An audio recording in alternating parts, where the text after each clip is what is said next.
La bona lletra, amb Vicent Ussó. Hola, Vicent. Hola, què tal? Estem així altra volta, recursos literaris, tècniques per escriure, avui que toca? Doncs avui començarem com en les sèries. En programes anteriors vam parlar de les escenes que vam dir que eren una de les peces claus a l'hora de construir un relat literari. Doncs avui parlarem d'unes escenes però molt particulars. Allò que podríem anomenar, estic inventant un poc la definició, escenes amb bonus. Que són moments irrellevants, escenes sense massa transcendència que l'habilitat o la perícia de l'escriptor converteix en passatges inoblidables. Inoblidables. Podríem recordar en primer lloc que era una escena dins d'una narració? Sí, normalment els episodis clau, aquells sense els quals no podem entendre una història, se representen a través d'escenes. Per què? Perquè l'escena és una ferramenta que permet que el lector contemple els fets com si estarà assistint a ells, com si estiguera a les primeres files d'un teatre. Per tant, en temps real, les coses estan passant en el mateix temps en el que el lector les està llegint. Aleshores, la sensació és més intensa i, per tant, reservem les escenes per a contar els moments claus, perquè queden més marcats en la memòria del lector. Això, a l'inrevés, vol dir que el lector, quan veu que s'aproxima una escena, ja espera que passen coses importants, i espera assistir a una escena a uns fets d'una certa rellevància. Si no és així, si l'escena és intrascendent, la correspondència és la decepció del lector, i això és un preu que el novel·lista no hauria de pagar, perquè al final pot acabar en que abandoni el llibre. Per tant, hem de considerar que les escenes les hem de reservar per a moments importants, però en la novel·la no tots els fets que volem explicar són importants. També tenim escenes, diguem-ne, de transició, aquelles en què no tenim un contingut massa important. Aleshores, què fem amb elles, no? Què fem? Escenes secundàries, podríem dir? No sé. Sí, podríem anomenar les escenes de transició, escenes secundàries. Què fem? Sí. Explica-ho tu. Doncs anem a acudir a un senyor que en sap molt. Anem a veure un cas concret, les primeres pàgines de Moby Dick, la novel·la de Herman Melville. Primer de tot, situem-nos. Estem a Nantucket i el narrador, hem quedat que l'anomenem Ismael, que també ha eixit unes quantes voltes en esta secció. Quantes vegades, doncs ha acudit per enrolar-se com a mariner en un vaixell que va a caçar balenes, en un balener.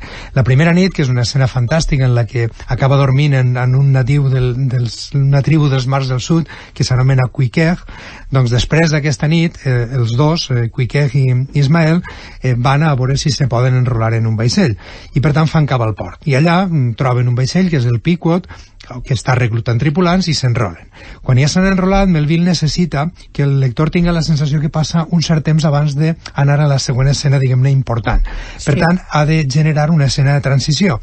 Els protagonistes caminen pel port, però Melville no té res massa transcendent per explicar. Aleshores, com que sap que totes les escenes han d'aportar valor, ha de trobar una manera de resoldre-ho. Jo crec que podríem escoltar-la i així sabríem millor com fa Melville per a resoldre la situació. A veure l'exemple. Mariners, us heu enrolat en aquest vaixell?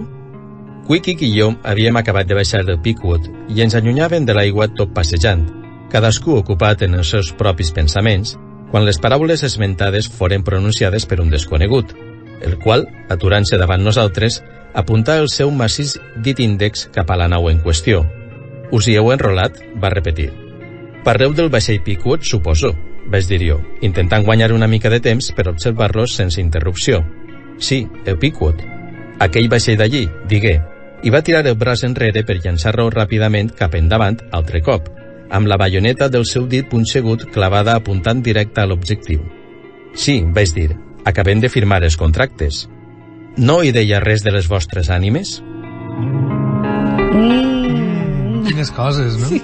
Quina pregunteta. Quina pregunteta. Doncs és una escena intrascendent que Melville hauria pogut resoldre, per exemple, descrivint els vaixells que hi ha al port o l'activitat que es genera allà, i pot ser sense glòria, però hauria eixit del pas. En canvi, no hauria alimentat la decepció del lector, que hauria passat de puntetes, però en canvi ell s'inventa un recurs molt més intel·ligent, que és fer entrar en escena una figura desconeguda, un personatge secundari que no tornarà a aparèixer en tota la novel·la, i al que ell anomena el profeta, i transforma un diàleg entre aquest desconegut que aborda a Ismael i a Queequeg, i els dos protagonistes principals, l'acaba transformant a través d'aquesta pregunta que hem escoltat en una escena inoblidable, en una de les més inquietants de tota l'obra. Sí, perquè això de les ànimes va en el contracte, quan li preguntes si en el contracte que han firmat, el deixa una miqueta espantat, una miqueta, no? sí, perquè el paper inicial, recordem, de l'escena era que passe només el temps, però l'habilitat de Melville, que actua com una mena de rei Mides, la transforma en or.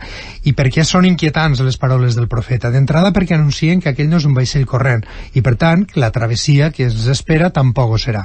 Això posa en alerta el lector, i fa una qüestió molt important, que és crear-li expectatives. A partir d'aquest moment, el lector llegirà per saber com és que aquell viatge pot afectar fins i tot les ànimes dels protagonistes. Clar. I a més introdueix un halo inquietant que ja se suma al que tenim una mica a partir del retrat fet encara amb pinzellades molt esparses del capità Ahab, que també contribueix a generar aquesta atmosfera. Total, la suma d'aquests elements, el bonus que és capaç d'introduir Herman Melville, no sols dona rellevància a una escena banal, sinó que a més la transforma en un generador d'expectatives de primer ordre. Per tant, és extraordinari. Clar, el recurs. Fantàstic. En quines situacions solen utilitzar-se aquestes escenes? Doncs les escenes de transició les podem utilitzar d'entrada, com fa Melville, per a donar sensació de pas del temps, també per a separar dues escenes d'elevada temperatura climàtica, que si posem juntes, diguem que s'anulen una a l'altra, la segona quedaria més temperada. Es poden utilitzar per presentar alguns personatges, per situar-nos en el lloc dels fets, per situar-nos en context, i, per exemple, per situar-nos en els personatges en el lloc, és el que fa Umberto Eco en una altra escena amb bonus. En el nom de la Rosa? En el nom de la Rosa, efectivament, al principi de la novel·la. De fet, quan Atso de Mer i Guillem de Baskerville arriben a l'abadia, encara no coneixem els personatges, estem en les primeres fulles, tampoc coneixem el lloc, i per tant no podem entrar de ple en matèria. Cal, doncs, una escena de transició per a presentar-nos aquestes informacions. El que fa Eco amb aquesta escena de tràmit, que l'objectiu del qual, repetisc, és presentar els personatges i presentar-nos l'escenari, ho hauria pogut fer a través d'una llarga descripció. En el nom de la Rosa són bastant habituals les descripcions llargues, fins i tot algunes massa llargues i tot, però el que fa és dissenyar una estructura més atractiva. Escoltem com ho resol, però abans, si vols, posem en antecedents els nostres oients. Estem assistint a una conversa entre Guillem de Baskerville, que acaba d'arribar a l'abadia, i un dels monjos, el que anomena el majordom, que podríem dir que és el que fa de porter. I passa això. Us agraeixo, senyor majordom, va respondre cordialment el meu mestre, i aprecie encara més la vostra cortesia, perquè per saludar-me heu interromput la persecució. Però no tingueu por, el cavall ha passat per ací i ha pres la senda de la dreta. No podrà anar molt lluny, perquè en arribar al femer haurà d'aturar-se. És massa intel·ligent per llançar-se pel pendent. Quan l'heu vist? Va preguntar el reboster. Veure'l? No l'he vist. Oi, Atso? Va dir Guillem, girant-se cap a mi amb expressió divertida. Però si busqueu Brunello, l'animal només pot ser on jo us he dit. El majordom va vacilar. Va mirar Guillem, després el sender, i finalment va preguntar: Brunello? Com sabeu? Au, vinga, va dir Guillem. És evident que esteu buscant Brunello, el cavall preferit de l'abat, el millor cavall de la vostra quadra. Pèl negre, 5 peus d'alçada, cua elegant, cascos petits i rodons, però de galop bastant regular. Cap petit, orelles fines, ulls grans. Se n'ha anat per la dreta, us dic, i en qualsevol cas, doneu-vos pressa. Així que ho sabia tot. Sí, podem dir que ha fet un Sherlock Holmes, no? Totalment. És a dir, a partir d'uns indicis que el lector és absolutament incapaç d'interpretar, doncs Guillem de Baskerville... Se n'ha passat una miqueta, sí, no? se n'ha passat una miqueta. És capaç de descriure el cavall i fins i tot encertar-ne el nom, que ja és una cosa una mica... En tot cas, el que vol mostrar-nos Umberto Eco és el geni deductiu del nostre protagonista, però a més presentar-nos als personatges d'entrada i també al lloc. El que passa és que ho fa afegint i ser plus d'interès a través de la conversa que no tindria la simple descripció del monestir i dels seus habitants. I a més ens ajuda, ja a partir de l'equiparació en Sherlock Holmes, a caracteritzar perfectament el personatge de Guillem de Baskerville.